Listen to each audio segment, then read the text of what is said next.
So thanks everybody for joining us today. And we should now be live on Facebook as well for everyone joining us to talk today about women in agroecology and regenerative agriculture. Live on Facebook as well for everyone joining us to talk today about. Oh, Anna, there's a bit of an echo. I think you might need to pause it on your Facebook. Regenerative close your Facebook. Live on Facebook as well for everyone joining us to talk today about. Oh, Anna, pause it on your Facebook.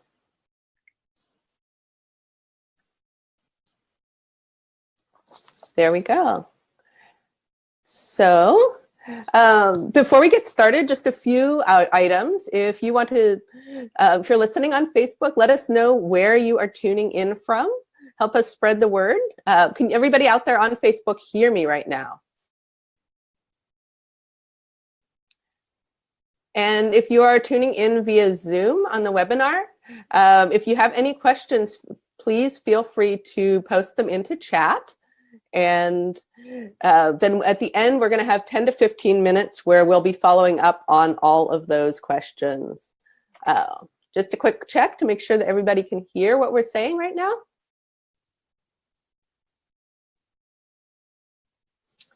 Great. So I'm going to start by introducing the speakers. Our first speaker is going to be Alex Groom. Alex is the program manager for Grow Ahead, a regenerative agriculture crowdfunding initiative of the fair trade advocacy group Fair World Project. That's where I'm from. She also serves as a strategic development advisor for Regeneration Canada and has worked with international nonprofits in sustainable development around the world. Thanks so much, Alex, for joining us today. Our second speaker is going to be Ashleisha Kadsi. Ashleisha is a member of the coordination team of AMRITA BHOOMI, an agroecology center in southern India, which is La Via Campesina's agroecology school in South Asia. There she does training for farmers, mostly rural youth, in agroecology and supports them to work as long-term interns to gain experience. She's been working with farmers movements in India since 2009. Thanks so much, Ashleisha, for tuning in to us, especially because it is a whole opposite side of the world. So it's now nighttime over there. And our third speaker is Sophie Akoff. Sophie is the National Field Director of the National Young Farmers Coalition, where she directs the grassroots sides of their campaigns, mobilizing young farmers across the US to make their voices heard in the federal policy process. She's helped farmers in up to 40 regions launch and grow new chapters of the National Young Farmers Coalition. So thanks so much, Sophie, for joining us today. And thank you to all of you who have tuned in. Again, if you want to drop any comments into the chat or any questions, much appreciated. Do let us know where you're tuning in from. So, and at the end, we're going to have 10 or 15 minutes for question and answer. So just feel free to drop those questions into the chat. But Alex, if you want to get started now. Sure, just unmuting myself. Can everybody hear me and see the screen? I take that as a yes. Because I can't see your comments. Because I'm full screen. So, okay, well, thank you. First of all, thank you, Anna, for hosting, and to Sophie and Ashleisha for joining us, and then to all of you for tuning in. And happy almost Earth Day. So, I'm really glad to be joining this webinar today. I mean, so much of what we're hearing on the news around Earth Day is about, the negative impacts that humans are having on the planet through, like, be it industrial agriculture or deforestation or use of fossil fuels or the awful plastic contamination in the world's oceans and waterways. But I'm really glad to be here today to have a dialogue about the positive impacts that we can have, and especially the role that women play in stewarding this, particularly in the food and farming system. So I got into this field kind of serendipitously in 2015. I ended up spending 6 months on a biodynamic farm in Costa Rica, where I learned about regenerative and biodynamic agriculture and the power that it has to reverse a lot of the land degradation that we're seeing, and also regenerate the environment and biodiversity and local economies and food security. So it kind of blew my mind as an environmental studies major. Very much aware of the negative impacts that humans can have, but I learned on this farm that it's possible when humans work with nature to have this this beautiful relationship with the earth. And it really opened up my mind to the incredible knowledge that smallholder farmers have in creating these resilient agroecological systems. And so I really see agriculture as this like important centerpiece to so many of the world issues that we're facing. And since then, I've spent a lot of my time working with organizations like Grow Ahead to help the cause. And so Grow Ahead, as Anna said, is an online crowdfunding platform geared towards supporting smallholder farmers in their efforts to address the challenge of climate change in their communities. So we team up with local partners who have climate resiliency needs, and then we team up with funders, whether individuals, businesses, or philanthropists, to kind of fund those initiatives. And so whether it's through scholarships or farmer-to-farmer trainings or microloans for seedlings, we serve as a platform for people to support regenerative agriculture or agroecology initiatives on the ground. So today I'm going to give a broad overview of the role of women in agriculture, some of the challenges faced, what our organization is doing to address it, and also touch on what you could do to help in honor of Earth Day. Oops. So one thing that's often overlooked in agriculture and the climate movement is the role that small-scale farmers play in nourishing the world and in tackling climate change.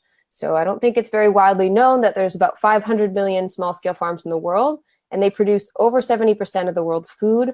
And small-scale farmers in the developing world produce over 80% of essential nutrients, according to a recent report by the University of Minnesota, on just a quarter of the Earth's farmland. So they're more or less the backbone of world food security. And recent research also indicates that small-scale farmers practicing regenerative and agriculture and agroecology, these practices that build soil health, can actually sequester significant amounts of CO2 into the ground, which builds soil fertility. So there's extensive evidence that smallholder agroecological systems are actually superior to industrial agriculture. So they're highly productive, they're highly sustainable, they empower women, create jobs, engage youth, and they're more climate resilient. And of those 500 million small-scale farms, about half of them are led by women. And women are operating successful farms around the world. They're doing it profitably, sustainably, and they're also investing in their communities. Women are increasingly choosing to go into farming. And so we're seeing that at the farm level here in the US. And women are also choosing to stand up for soil health by taking leadership positions in advocacy organizations. But despite the main role that women are playing, they're largely invisible in agriculture and often go unrecognized. And I think that's changing, but that's still really the dominant paradigm that we're seeing. And I mean, I've noticed that in public spaces like panels and conference speakers, it's often dominated by men. So just to go a little deeper onto the gender gap that we're seeing, it's known that women in agriculture have one thing in common across all regions of the world. They have disproportionate access to productive resources and opportunities compared to their male counterparts. So they grapple with issues such as access to and control over land, credits, markets, training and tools, as well as climate adaptation efforts. They're more vulnerable to land grabs. They have less access to funding, education, access to healthcare, employment opportunities, fair pay, and even new technologies and access to knowledge on, say, regenerative or agroecological practices. And they're often marginalized in decision-making. And finally, they often face widespread discrimination and violence and sexual exploitation. So there's a lot of issues that women are grappling with. And governments and donors and development practitioners are beginning to recognize that agriculture is central to economic growth and to food security, but their commitment to gender equality is still really lacking. So gender issues are now mentioned in most national and regional agricultural policy and food security plans, but they're not really treated as an integral part of it. It's sort of just this add-on. And so they include policy interventions that are assumed work for both men and women, but that's really not always the case. So it's not enough for policies to be gender neutral. We really need to go beyond that and help women overcome some of these constraints. So why does this matter? First of all, to tackle poverty. So closing this gender gap can improve the lives of women, their families, and consequently create these thriving communities. We can take action for climate. As I mentioned, small-scale farmers practicing agroecology can actually draw down carbon. And moreover, Project Drawdown, an organization, created the most comprehensive plan ever to reverse global warming. And they have 100 climate solutions, and women and smallholders are the 60-second solution. And so they're a huge ally in a changing climate. Why else does this matter? To improve the environment. So even though women farm as capably and efficiently as men, due to this inequality in assets and tools and support, it means that they sometimes produce less on the same amount of land. So when agricultural plots produce well, there's actually less pressure to deforest other parts of land, which can lead to avoiding more deforestation and emissions. And then finally, to cultivate food security. So Project Drawdown also refers to this jarring stat that if women had access to more productive resources, their farm yields would rise by 20 to 30%, and then an additional 100 to 150 million people would no longer be hungry. So this is a very important thing that we address, and we certainly think so at Grow Ahead. And so we've launched a program to support scholarships for women farm leaders by providing support for capacity building. So this could be, anything for women can apply for scholarships to attend workshops or continued education of their choice in agroforestry, biochar, agroecology, or any kind of practice that is deemed regenerative or agroecological. And these scholarships, it's our hope that will provide women in positions of influence with knowledge and experiences to share among their communities. And so we're accepting applications on a rolling basis. And I invite you to check out our website to discover whether you qualify, or if you'd like to help spread the word in your network, we'd really appreciate that. We've already raised funding for about 10 scholarships, and we hope to double that this year. And so I wanted to share some examples of the types of scholarships that we support. And if you're looking to make a difference this Earth Day, consider either making a donation or just helping us spread the word about these opportunities. So a little bit more about each of them. So the first one on the top left is Basanta. She is seeking a scholarship to spend 1 year at leading agroecology school AMRITA BHOOMI, which we're going to hear about shortly from one of our other speakers. And she's seeking to develop and further her skills in seed conservation. And eventually she'd like to launch AMRITA BHOOMI's seed distribution program. And her story is really remarkable. So she comes from a farmer's family in southern India.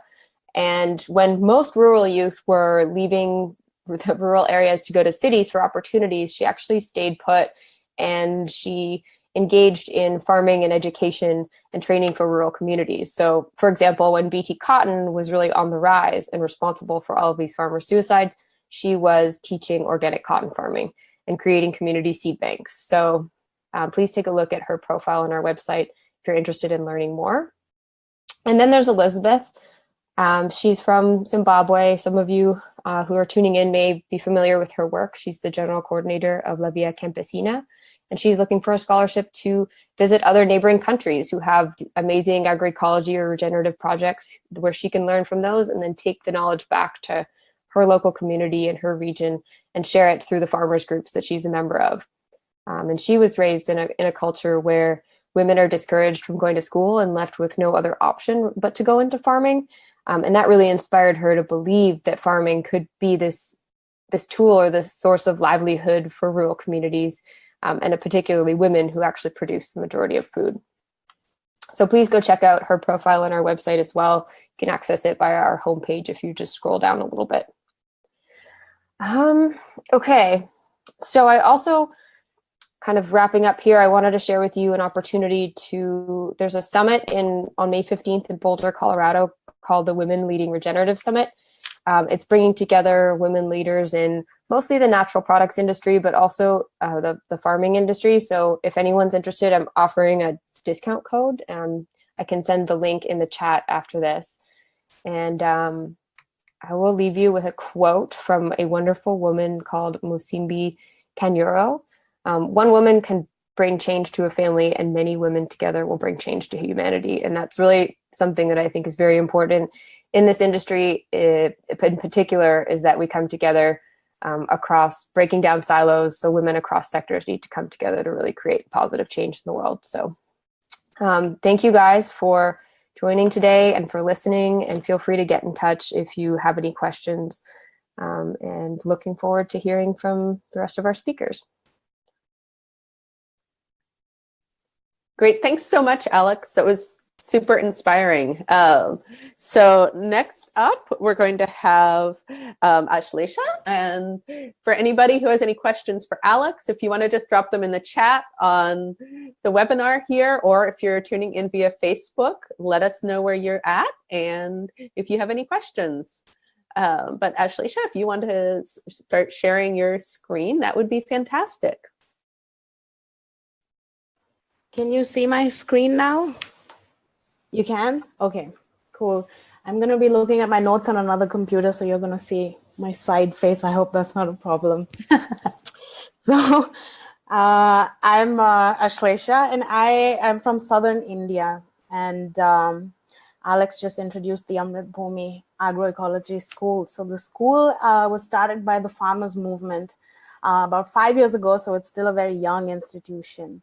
And the reason it was started was because the farmers movement spent a lot of time protesting against things, and they were tired of just saying, this is bad, this is bad, this is bad. So they wanted to do something that was also constructive and to create a model, in line with their vision of their alternatives. So that's why the school was started, and it's a space for rural youth, for women, for farmers to come and experiment with different models of agroecology or cooperative building or livestock keeping, etc.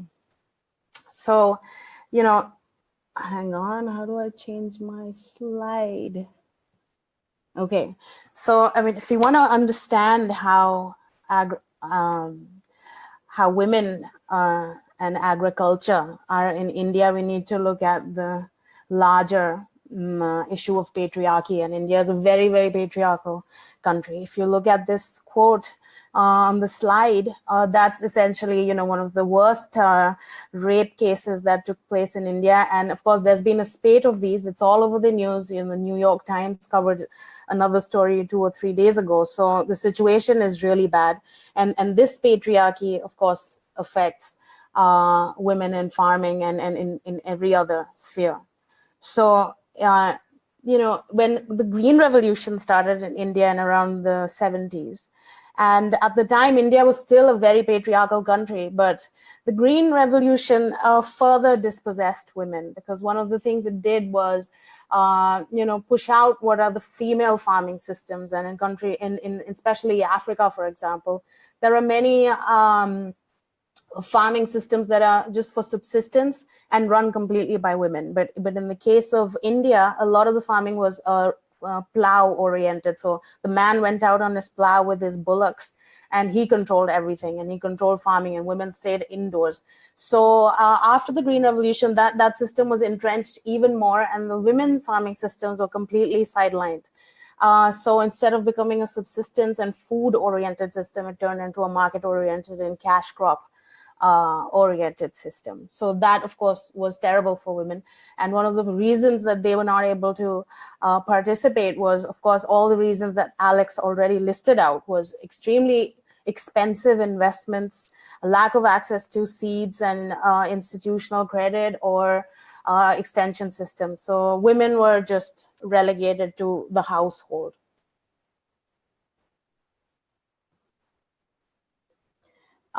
If you look at the quote on this screen, it's really interesting, because it says that in the Himalayas, a pair of bulls works 1,064 hours, a man 1,200 hours, and a woman 3,485 hours on a hectare of land. So the woman works twice, more than the man and the animals combined. So what we could see is that women in India do all the work at the farm level.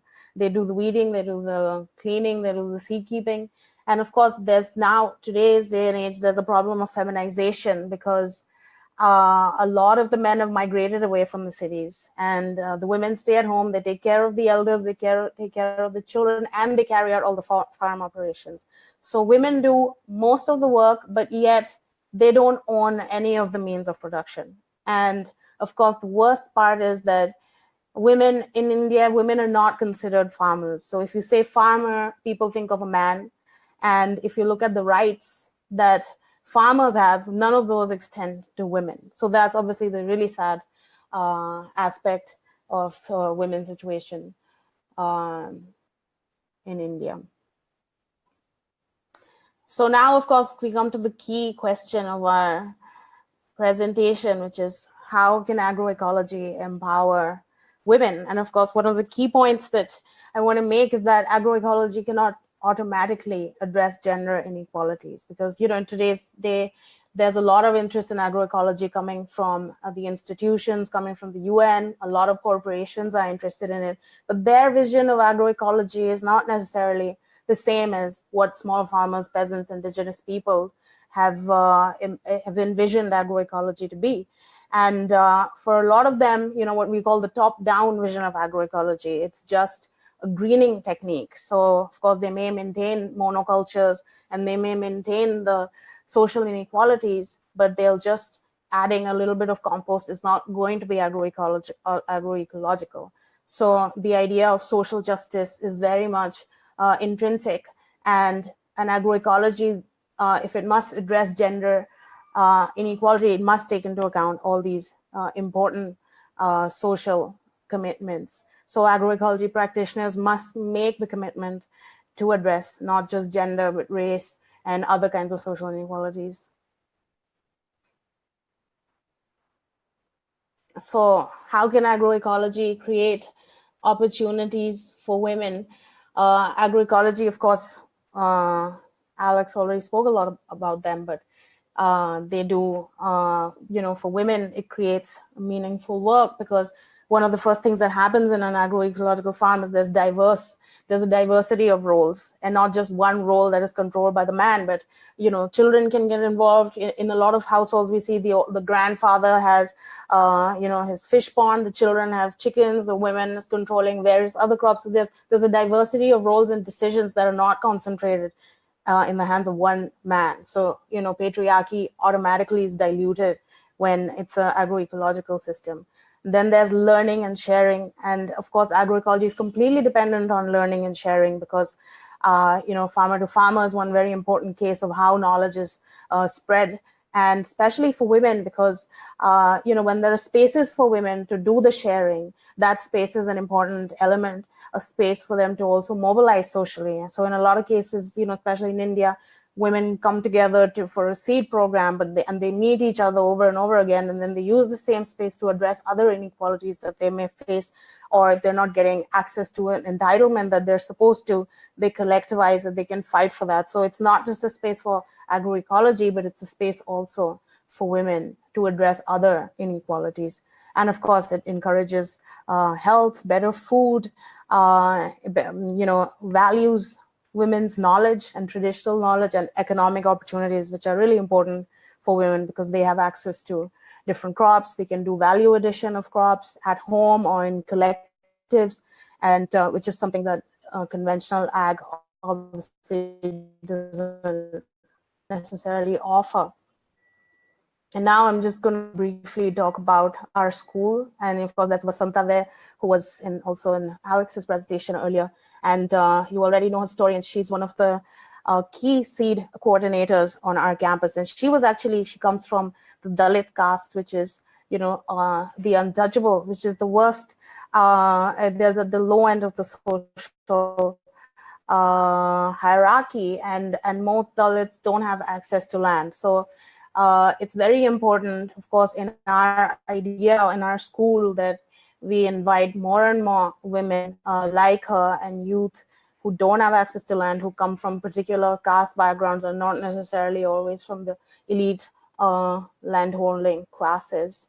These are just a few photographs of our school, so you can see what it looks like.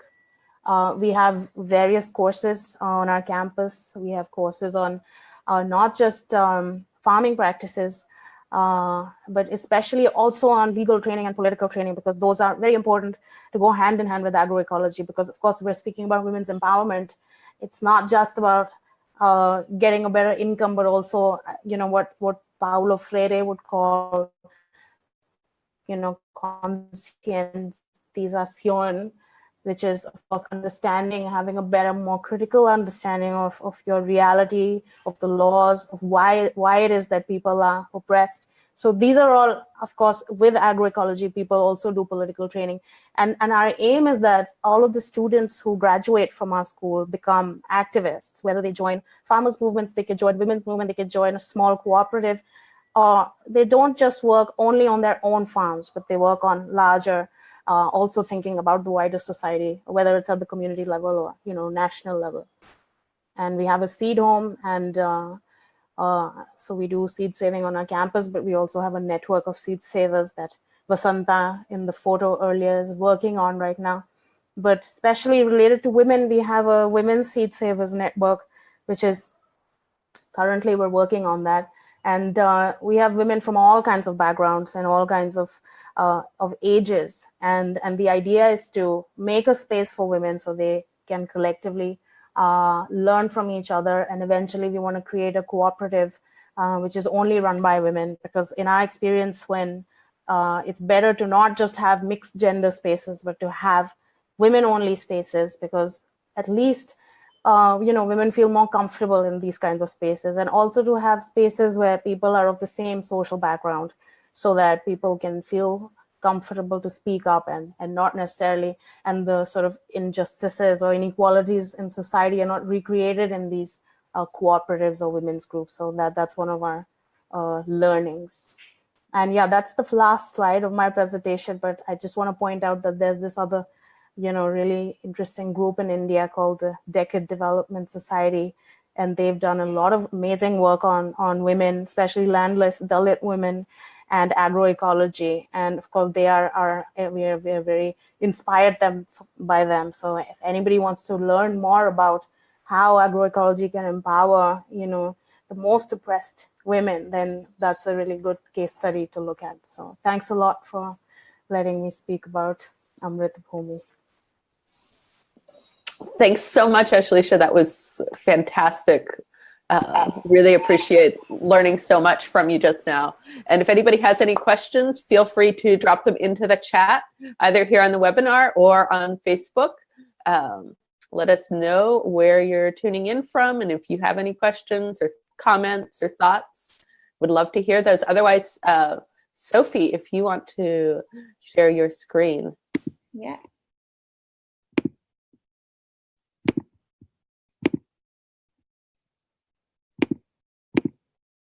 Okay, can everyone see that? Great. All right. Hello, everyone tuning in near and far. My name's Sophie Akoff. As Alex mentioned, I'm the National Field Director at the National Young Farmers Coalition. And we are a grassroots network of young farmers all across the United States, working to make it easier to start and keep farming in this country. And we started back in 2010 when a group of farmers were sitting around a farmhouse table. The majority were women at this table, and realized that the challenges that they were facing getting their farms off the ground were shared amongst the others at the table, and also then having conversations with farmers all across the country that these were real structural issues and not just isolated problems that were happening on their farm. And so they looked around for organizations that were there to help young farmers, and really found that there was no organization in the States that was really focused on reducing the barriers to entry for young farmers, and that, who better to advocate for young farmers than young farmers themselves. So we created a coalition to leverage our voices and make change at the national scale.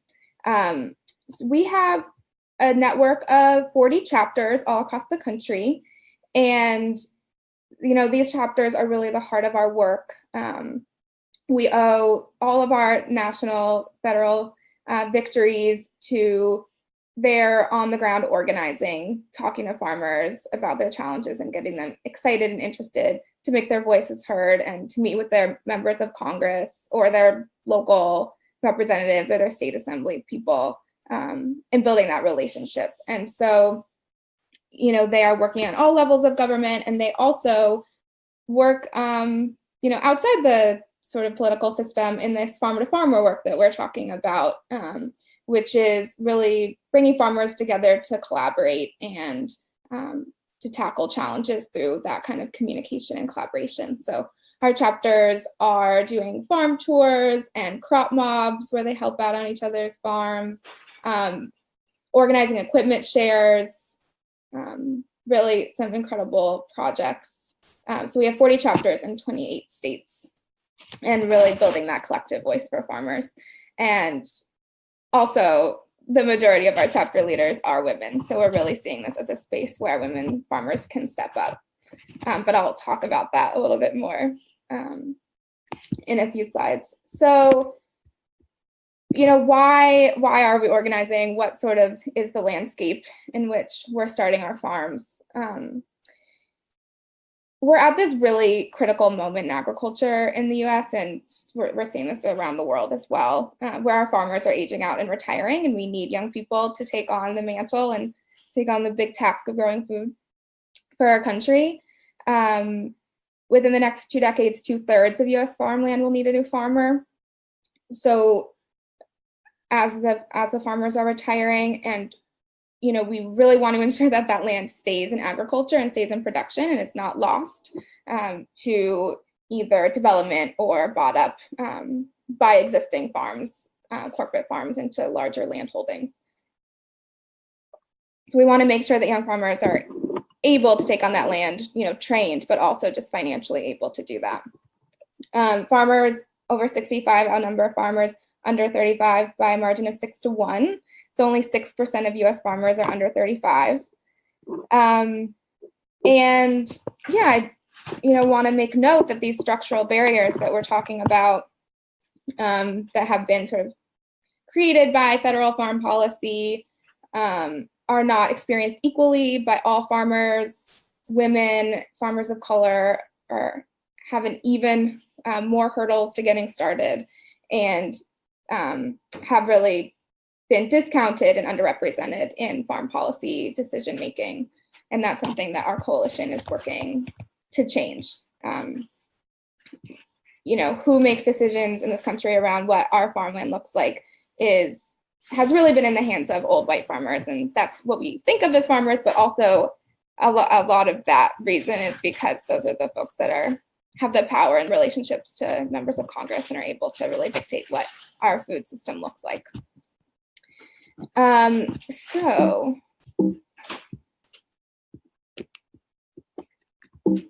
it is not letting me go to the next slide. There we go. So the Ag Census is, how we find out what is happening in food and farming. So I have a few stats from that. 30% of US farmers are women, but from there it gets smaller in terms of principal operators. Only 14% are women, and only 7% of farmland in the US is owned by women. So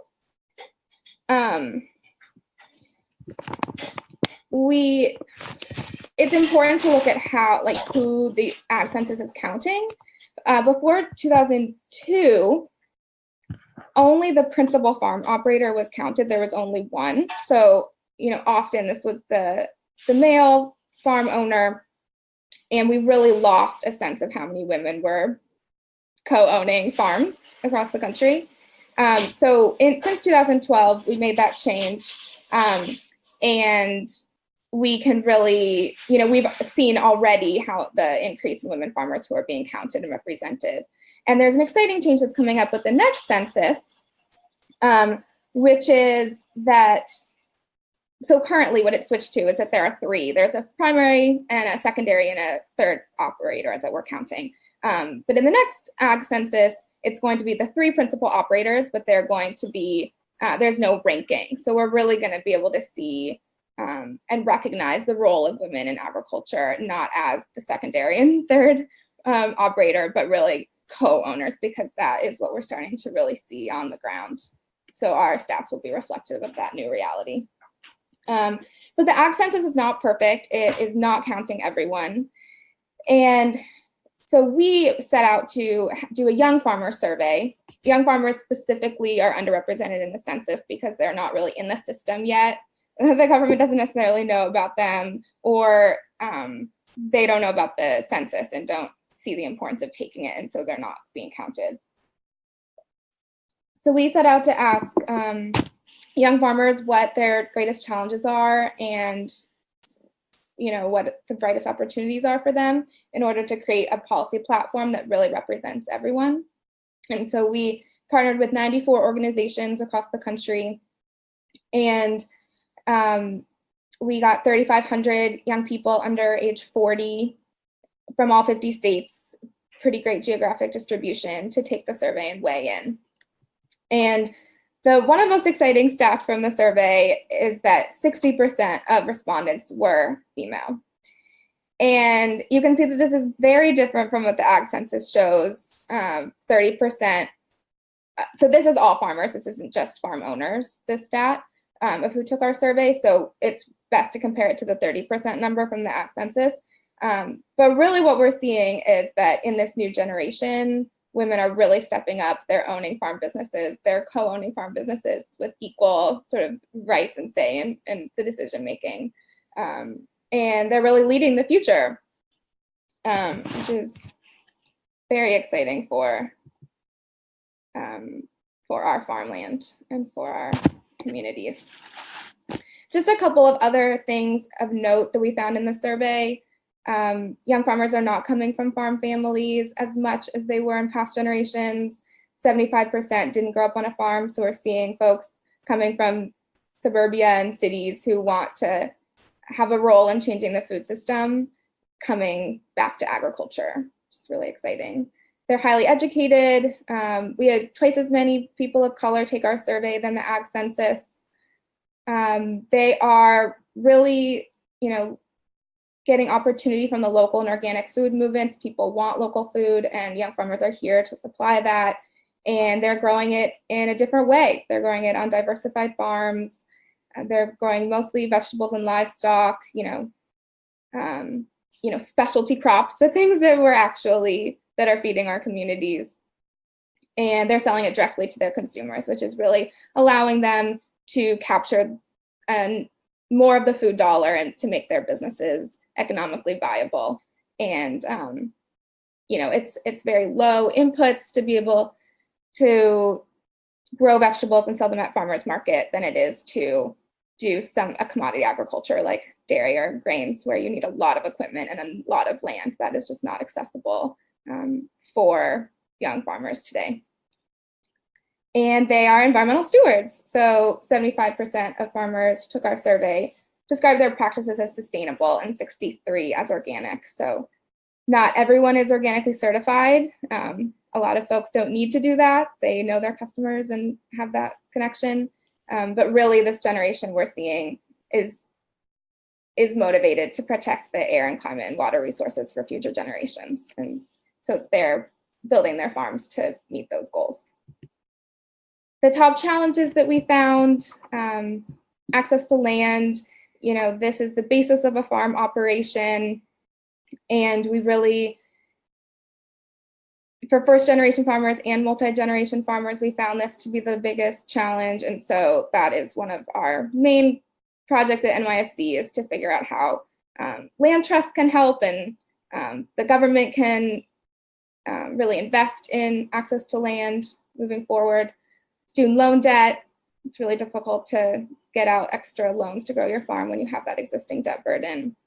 And we're seeing larger and larger numbers of women go to college, so that is a particular challenge. Labor, being able to afford quality labor on your farm, and health insurance. Farming is a dangerous occupation, and Obamacare and the Affordable Care Act has really made it possible for young farmers to get started and know that they have access to that care. And it's something that we are keeping, a good watch on, protecting that program. So women leading. We see this in our coalition. Our coalition was started by women. It is the majority of our staff are women. The majority of our chapter leaders are women. We are really stepping up and taking new leadership roles in the food system. Our farmers are winning state policy change. They're serving on USDA committees. They're on national radio. They're testifying before Congress. They're testifying on the state level. We have a farmer running for Congress this year. So it's very exciting, we're coming out and making our voices heard and trying to build a better food system. This is Tierney Creech. She is on our board at the national level, but she's also a chapter leader in Washington State. And her chapter, the Washington Young Farmers Coalition, worked to pass a farmer mental health bill at the state level. Farmers are the number one rate of suicide in the US right now. A study came out with that recently. And this bill puts special resources to promoting farmer mental health, creating services for farmers. And, she spoke at the state and organized farmers to write letters and make calls and testify and all of that in order to get that passed. And I should mention that there was a story in The Guardian written by Debbie Weingarten about this farmer mental health issue that was really a game changer and propelled the issue forward. So we've got women sort of coming at it from all directions, journalists and farmers and leaders.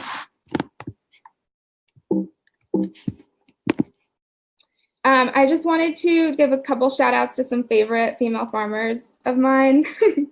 This is Liz Grasnack from Happy Hollow Farm in Missouri. She is a leader of the Missouri Young Farmers Coalition, one of our oldest chapters.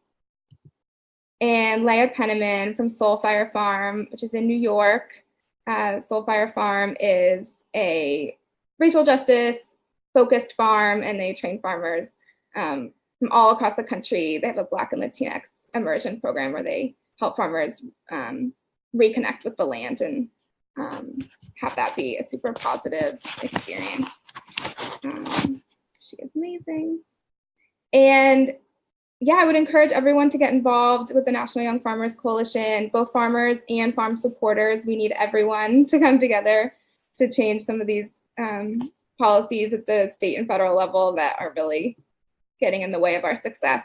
So I encourage everyone to text FARM to 52886 to get sort of involved with the coalition. We'll text you back and you'll be getting our action alerts. And you can also go to youngfarmers.org.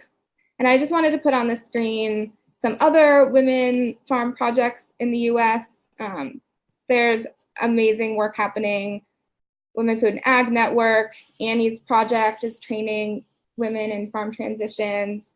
Farm Her, telling stories of farmers. They've got great apparel as well. The Female Farmer Project also doing amazing media work to just buoy young farmers, women farmers up so we can change the narratives. And yeah, stay in touch. My email is sophie@youngfarmers.org. I'll turn it back over for questions. Great. Thanks so much, Sophie, for sharing your presentation. Yeah, now is a great time if you have any questions that you've been sitting on to drop them into the chat, either here in the webinar or over on Facebook. I think I'm just going to get the conversation started for everybody just to ask you. I think you've described some really amazing work that each of you are doing. What are some action steps that you feel like people in the audience could be taking to, or that we could be advocating for at a policy level to be more inclusive of women in agriculture? I'll kick it off. So one of the things that I raised in my presentation is how, at least in the spaces that I'm participating in, I find there's a disproportionate number of male voices with regards to how many women are actually participating in this space. So I read something as I was preparing for this where men and others can take a panel pledge. So if you're deciding if you're invited to speak on a panel, you could pledge to only decide to speak on it if there is a representative panel of the issue that you're going to speak on. So is there a proportionate number of women, people of color, with regards to the issue? And so anyone could actually take the panel pledge. Like, let's make sure that voices heard in public spaces are representative of an issue. So I think that's one way, to elevate people's voices, not only women, but yeah. And I think everybody is a consumer, so I think it's very important, decisions that they can make on who they want to support with their dollar when they're buying food. And if there are women's groups or women who are selling produce, I think it's very important that they support them, and also, of course, family farmers. But another key area is, of course, the scholarships and donations that Alex sort of described at the beginning. Of course, if it's an international arena, it's not always possible for people to get engaged in policy work, but they can support, and even a little bit of financial support can go a long way in educating women and giving them those kinds of opportunities. Yeah, I just wanted to add this. I know there's such a diversity of folks in the audience, so it's hard to say like one thing that everyone sort of applies to everyone, but get to know the women farmers in your area. Whether if you're a farmer, start creating an organization. That sounds really intense, but like getting people together. The chapter model NYSE is like one platform for doing that. But start informally. The Missouri Young Farmers Coalition that I mentioned was leading, they were having monthly potlucks for like 3 years before they became a chapter, right? They were just building friendships and making strong connections amongst all young farmers in their area, so that, when it was time to like, okay, we know each other, like we're facilitating business partnerships, we're like helping each other find workers and getting food to market and all these things that come from really knowing one another. And then it was like, okay, and now we want to have more of a political voice and be more inclusive. And so they started the chapter.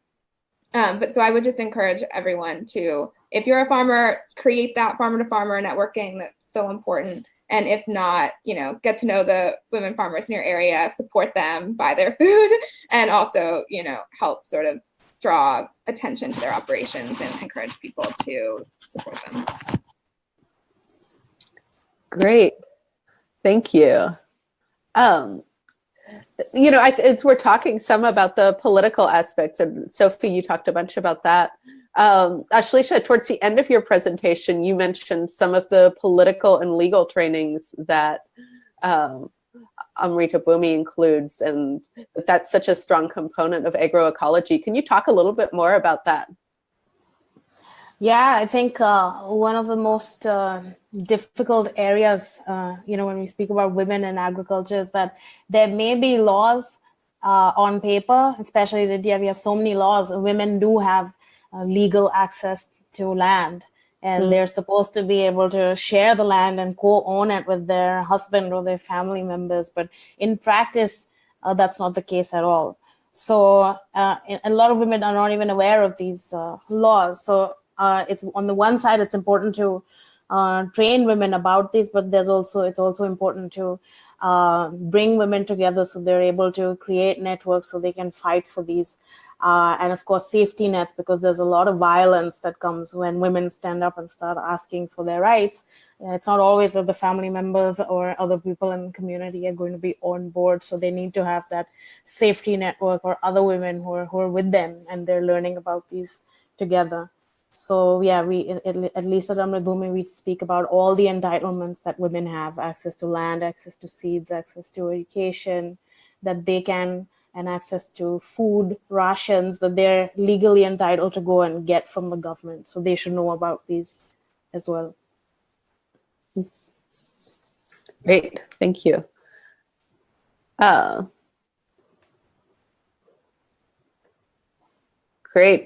Great feedback from the audience that this is really good ideas. I'm a female farmer. Finding women in agriculture is rare in experience. I love to teach children and urban communities in organic and biodynamic farming, says Isula. So yeah, thanks for sharing your thoughts. Let us know if you have any questions out there. Would love to hear more from panelists. Hey, can I just respond to that comment? Yeah, I'd love to. Yeah, because I just want to touch on that isolation piece. I don't know exactly her experience, but it's really difficult to make these connections with other women farmers when it's really difficult to leave your farm, and often the next farm is pretty far away. And especially in a place like Missouri, there's probably a lot of big commodity operations in between your farm and the next regenerative farm. So I would just encourage as much, online and sort of larger networks to find those other like-minded people. The organizations that I listed, like the Women Food and Agriculture Network, might be a really good place for her to connect to others. And then also I should maybe I'll just slack information for the Missouri Young Farmers Coalition, or I'll chat it so that she can connect with them. Awesome, thank you. Does anybody else feel called to respond to that comment?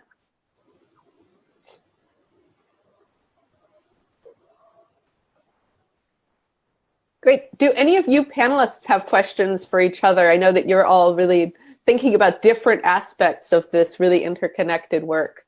Did anything come up for you as you were listening to each other? Yeah, I found Sophie's presentation really interesting because it's from such a different cultural setting, but there are so many similarities, which I found really interesting when it comes to young people. And especially same in India, there's, even the farmers movement is completely dominated by old men. And, our school, for example, is the space for young youth and women to sort of start challenging things within their own organization. So that was really interesting for me to see. And I wanted to ask Sophie what was her own sort of personal story and how did she get involved in this field? I had the same question for both of you. Great. That's a great question. I'm from Southern California and I didn't grow up around agriculture. My community where I grew up used to be in citrus orchards, but it's been all developed for housing outside of LA. But I got involved in farming in college. I went to Wesleyan in Connecticut, which is a small school. We had an on-campus organic farm. So that's where I really got into it, and moved to the Hudson Valley to do my first apprenticeship after college. And I moved to Hudson Valley because I knew there were so many other young people starting up farms there, and that the National Young Farmers Coalition was in its very early stages, 2 years old, I think, at that point. So I moved over there, and it was actually the Farm Bill cycle, the heat of the 2014 Farm Bill. It took forever to pass our last Farm Bill. This was 2012. And so I wanted to make sure that young farmers in the Hudson Valley had a voice in that process. And we had a member in the Agriculture Committee representing our district. So we hosted a really amazing forum to introduce him to the young farmers in his district, because he really didn't know about us, right? He was just hearing from Farm Bureau and more traditional voices, and was super motivated to help us. So we ended up winning a bunch of changes in the 2014 Farm Bill because of that relationship, and because we had farmers all across the country meet with their elected officials too. And I have worked at NYFC since then, so it's almost been 6 years. Yeah. How about you? Should we go around? That sounds great. Go for it. Share some of her entry story. Yeah, I also got involved in college, actually, because I got a scholarship to study in a university in Maine. It's called College of the Atlantic. And that's where there was a lot of young farmers actually in our university. And I got involved in food activism. And then I eventually, when I moved back to India, I decided that's what I wanted to do here. And so I joined the farmers movement. I joined Via Campesina, and I've been there since 2009. Yeah. Amazing. That's awesome. Thanks so much to all of you for sharing your stories. And I think that we can wrap up unless there were, oh, hang on. Just in response, thanks so much for pulling out of the chat that Isula is saying she's an activist, budding organizer, chapter leader for Hip Hop is Green Kansas City, and building healthy connections with food, the land, and youth in my area, and applying for the Soulfire Farm Immersion next year. So that sounds like that's awesome. Connections being made. That's awesome and exciting to see here in this conversation space. So thank you again to all of you, Alex, Sophie, Alicia, for joining us today. And thanks to everybody for joining in the conversation. This webinar has been recorded, so we'll be putting it online and sharing the link via email afterwards. It'll also be recorded and is available on our Facebook page, Feral World Project. It's just all one word at Feral World Project on Facebook. So feel free to share if you have some friends or colleagues who couldn't make it to join us today. Thanks so much to all of you, and have a great Earth Day. I hope you found some things that you can take forward with you into that celebration. Thanks, guys. Thanks, Anna. Thanks for hosting. So much. Thanks, Anna. Thank you, Sophie and Thank Alicia. you. Alex and Sophie. Bye. Have a great day and night. Yes. Good night. Good night. Good night. Bye. Bye.